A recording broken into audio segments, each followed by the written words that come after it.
جانتے ہیں کہ جنت میں بھی ایک خانہ کعبہ ہے۔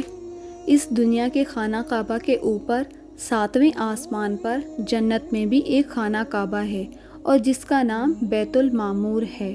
جب اللہ تعالیٰ نے حضرت آدم علیہ السلام کو زمین پر اتارا تو ان کے ہمراہ جنت کے خوشبودار پتے اور حجر اسود بھی دیا اور انہیں اس مقام پر اتارا جس مقام پر ابھی خانہ کعبہ موجود ہے، اور اللہ تعالیٰ نے حکم دیا، اے آدم، اس جگہ پر میرا گھر یعنی بیت اللہ بنائے، جیسا کہ تم نے بیت المعمور کو 7ویں آسمان پر دیکھا ہے، اور اس کا حج اور طواف کریں۔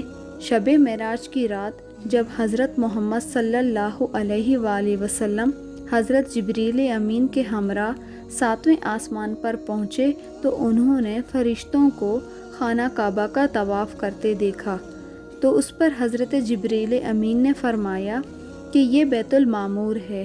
اس پر صبح کے وقت 70,000 فرشتوں کی جماعت اور شام کے وقت 70,000 فرشتوں کی جماعت طواف کرنے کے لیے آتی ہے، اور جو جماعت ایک مرتبہ طواف کرنے کے لیے آتی ہے تو وہ قیامت کے دن تک دوبارہ واپس لوٹ کر نہیں آئے گی۔ اللہ تعالیٰ کی عبادت کے لیے بے شمار فرشتے معمور ہیں۔ جزاک اللہ۔